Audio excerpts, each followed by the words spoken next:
Hi everyone. Quickly, let us discuss this paper writing tips and other things. I'll keep it very short, and you can find this PDF on the channel. Okay, so सबसे पहले basically you have to what I've already discussed what books to carry and everything. So how to carry the books? Basically, you can use different plastic bags and you can segregate them subject wise. Make sure you put a label or something, or use different plastic bags for different subjects. And then what you can do, you can put those plastic bags into bigger backpacks or small suitcase. आप suitcase वगैरह में, hand bag वगैरह में, you can take them and as convenient and take it to the exam hall. अगर centre दूर है, centre involve multiple transfer, अगर public transport ज्यादा यूज कर रहे हो तो आई वुड रिक्वेस्ट कि प्लीज आज के डेट पे आप try to find this private cab, personal cab book कर लो, ओला उबर वगैरह, so that you can go comfortably and you can reach fast also. जल्दी से बस सब निकल जाओ तो you can reach exam centre quickly and you can arrange everything over there, right? I know if cost is an issue, then you can try one or two common students of your center and you can all pool together. So it's just a matter of one day for going to the exam hall. While returning, you can return any way, whichever way you want. So so try to see if you can take a private cab or something.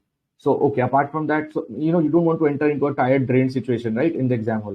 Apart from that, reach the exam center early, right? Please leave as soon as possible. Then arrange all the IBS index first, and then the case studies, and then this GTIDT, FR, and law, because these are the most important subjects. And then after that, you can focus on the remaining subjects, right? Apart from that, keep the most important material of each subject on top, right, and remaining below. Obviously, जो पहले जो जरूरी है काम का उसको ऊपर रखोगे, बाद बाकी नीचे. उसके बाद में तो राइटिंग टेक्स्ट पे एक या दो किताब से बेसी मत रखना, क्योंकि आप अपना आपा खो दोगे ना. तो ठीक है, एक या दो किताब से बेसी एक साथ मत खोल के बैठना, वरना you will lose lot of time. और है ना, अपना ऐसा ना हो कि आपका क्वेश्चन पेपर और राइटिंग पेपर ही खो जाए, है ना.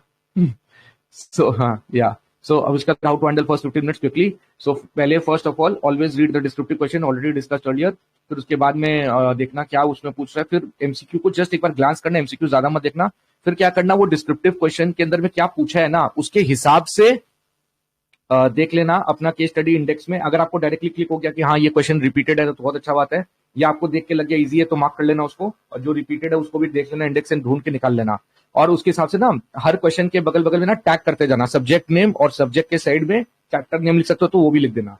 फिर क्या करना कि 5-7-10 मिनट में ये हो जाएगा. उसके बाद में क्या करना, जितना डिस्क्रिप्टिव क्वेश्चन है और एमसीक्यू भी ग्लांस कर लेना, एक बार देख लेना.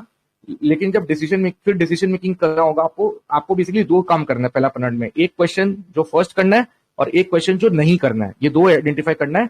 और उसके बाद अगर टाइम मिल गया तो बाकी क्वेश्चंस को भी रैंक कर देना, बाकी जो 3 केस स्टडी करने वाले हो. ठीक है, तो एलिमिनेट करने के लिए बेसिकली ऑब्वियसली जो टफेस्ट क्वेश्चन है, जो सबसे आउट ऑफ द बॉक्स लग रहा है, जो कहीं पे दिख नहीं रहा है ना इंडेक्स में इतना जल्दी ढूंढ भी नहीं पाओगे पहला 15 मिनट में. थोड़ा बहुत जितना मतलब ओवरव्यू से देख लेना अगर मिल रहा हो कहीं तो ठीक है. तो आपको जो लग रहा है उसको एलिमिनेट कर देना 15 मिनट के अंदर ही. और नहीं तो कोई बात नहीं, 2 क्वेश्चन अगर आपको टफ लग रहा है तो दोनों को साइड कर देना और पहला 3 केस स्टडी अटेम्प्ट करना, फिर लास्ट में 2 में से कोई एक कर लेना, जैसे मन करे. ठीक है. अपार्ट फ्रॉम दैट, अगर तभी भी समझ में नहीं है, एलिमिनेशन में दिक्कत हो रहा है, तो ट्राई करना कि एससीपीएम का जो क्वेश्चन है, थ्योरी बेस्ड जो क्वेश्चन होते हैं, एससीपीएम का जो बहुत ज्यादा केस स्टडी ओरिएंटेड क्वेश्चन है, उसको थोड़ा अवॉइड करना है, क्योंकि उसके अंदर में वैसे भी इंटरलिंकिंग का ज्यादा एंगल्स होता है और वैसे भी मार्क्स थोड़ा कम मिलता है वो सब क्वेश्चन में. So try to avoid that question if possible, अगर आपको इशू नहीं है बाकी क्वेश्चन में तो. और अपार्ट फ्रॉम दैट, अगर आप तो बस वही है, ये आपको करना है. और while you do this for each case study, आपको इसको मैंने बोल दिया टैगिंग वाला पॉइंट, फिर रफ कैलकुलेशन मैंने आपको बोल दिया, टिक करते रहना जो क्वेश्चन आता है उस हिसाब से, और फिर केस स्टडी इंडेक्स, ये मैंने आपको पॉइंट बोल दिया. ये वाला स्टेप भी आपको बहुत जल्दी करना होगा, 15 मिनट के अंदर सब काम करना है आपको, हो जाएगा, डोंट वरी. अगर 2-5 मिनट एक्स्ट्रा भी लग जाए आफ्टर राइटिंग टाइम स्टार्ट तो कोई इशू नहीं है.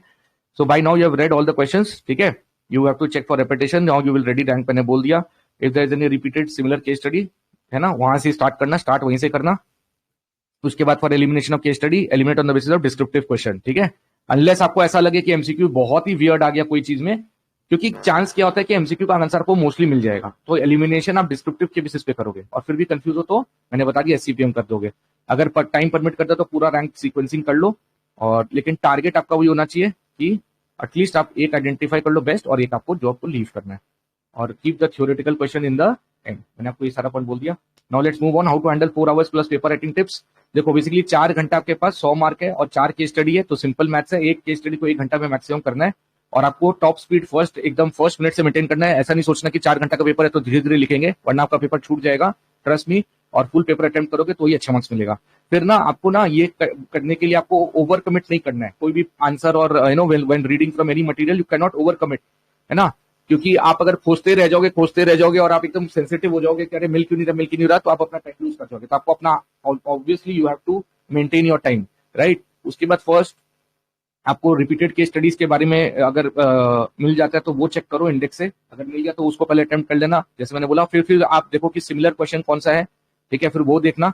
फिर उसके बाद में भी अगर नहीं मिलता तो फिर subject index of faculties use करना, जो भी आप यूज कर रहे हो, फिर वहां सर्च कर लेना। वहां भी नहीं मिलता है तो फिर आईसीए स्टडी मैट में जाकर चेक करना। अगर वहां पर भी नहीं मिलता है तो प्लीज पेज छोड़ देना, बाद में आके लेटर में लास्ट में देख लेना। जब आप प्रैक्टिकल क्वेश्चन देख रहे हो तो आईसीए के इलस्ट्रेशन और एग्जाम्पल देखना मत भूल जाना। अगर आप सारांश यूज कर रहे हो तो अमेंडमेंट वाला पोर्शन देखना मत भूलना। अगर आपके पास लास्ट में टाइम कम है तो एमसीक्यू चारों केस स्टडीज का you have to must attempt, and OMR sheet में आपको फिल करना है, कोई एक्सप्लेनेशन नहीं चाहिए। रूमर्स फैल रहा था कि एमसीक्यूज अंदर में लिखना, ऐसा कुछ नहीं है। आपको मैंने फॉर्मेट भी अपलोड किया, आप देख सकते हो लिंक से। फिर अगर आपके पास टाइम है तो क्या करो, अगर सपोज लास्ट में टाइम कम है तो पहले एमसीक्यू सारा कर लो, और उसके बाद में जो क्वेश्चन बचा उसका सिर्फ प्रोविजन कम से कम लिख दो, तो आपका 50% मार्क्स एटलीस्ट प्रोविजन से आ जाएगा। उसके बाद में आपका जिस क्वेश्चन में सपोज वन का ए में अगर सपोज 2 सब पार्ट है ना, तो वो दोनों सब पार्ट को कोशिश करना अटेम्प्ट करने का। फिर डोंट राइट टू मच, ठीक है, सिर्फ रेलेवेंट पोर्शन ही लिखना। ऐसा नहीं है देखो आरटीपी एमटीपी में ना बहुत लंबा लंबा भाषण लिखा हुआ रहता है, ठीक है, lot of crap is also there, lot of extra stuff is also there, but in exam hall you need to write only the relevant portion according to the marks that has been allotted. कोई copy paste करने के चक्कर में ऐसा नहीं कि सब चीज कॉपी पेस्ट करना है, वरना आपका टाइम लूज हो जाएगा, ठीक है। और ट्राई करना कि केस स्टडी से लिंक कर दो जहां पे भी पॉसिबल हो, और फिर move to the next one, ठीक है ना। और आईसीए का लैंग्वेज पे स्टिक करना, अपना लैंग्वेज पे ज्यादा मत लिखना, जितना हो सके आईसीए का लैंग्वेज यूज करना। बट येस, अगर टाइम नहीं हो तो अपना लैंग्वेज भी लिख सकते हो, कोई दिक्कत नहीं है। और ध्यान रखना नकल में भी अकल चाहिए, है ना। Be alert to all the twist, amendment, figure change, जो भी होगा उसके बहुत अलर्ट रहना। ऐसा नहीं है कि क्वेश्चन जस्ट एक्साइटेड होके एकदम, क्योंकि क्या होता है एक क्वेश्चन के अंदर कॉपी पेस्ट वाला क्वेश्चन में भी आप देखोगे कुछ लोग ट्विस्ट कर देता है, तो वो बहुत ध्यान रखना, ठीक है। First read the requirement part, ठीक है, जैसे मैंने आपको बोला। और दूसरे रिक्वायरमेंट पार्ट के अंदर ना कुछ कीवर्ड्स होता है, एनालाइज, कंप्यूट, कैलकुलेट, एक्सप्लेन, उसके ऊपर फोकस करना, क्या पूछ रहे क्वेश्चन वो जरूर देखना। फिर उसके बाद क्या करना कि आपका जो भी केस स्टडी है इन लाइट ऑफ क्वेश्चन आपको वो देखना पड़ेगा, सॉरी।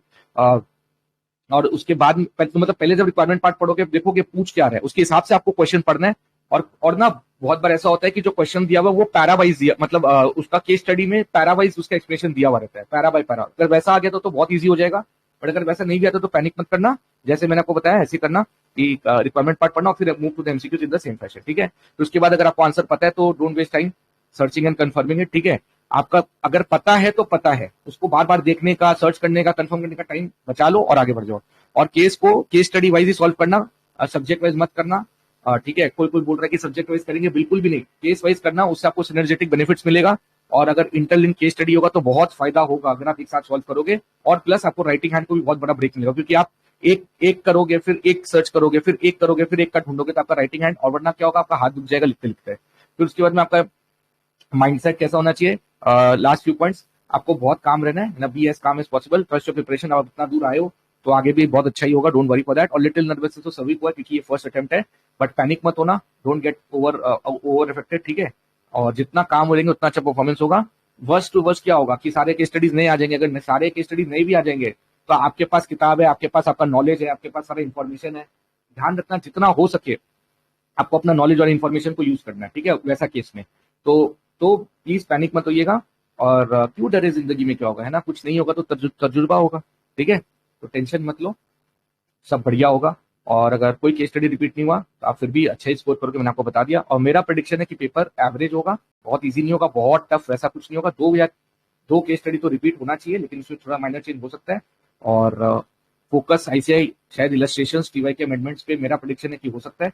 ये 3 एरिया को बिल्कुल भी स्किप मत करना जब आप कोई भी आंसर लिख रहे हो, ठीक है। और बट ऑब्वियसली पेपर बहुत लेंदी होने वाला है, ऐसा मेरे को फील आ रहा है। और तो आपको बहुत स्मार्टली फर्स्ट मिनट से आपको एकदम फुल स्पीड मेंटेन करके रखना, और आपको अच्छे से इंडेक्स वगैरह यूज करना है, और लास्ट मिनट में पैनिक नहीं करना, ठीक है। तो all the very very best all of you, and do let me know how was the paper and share your feedback with me in the comment section. Okay, goodbye.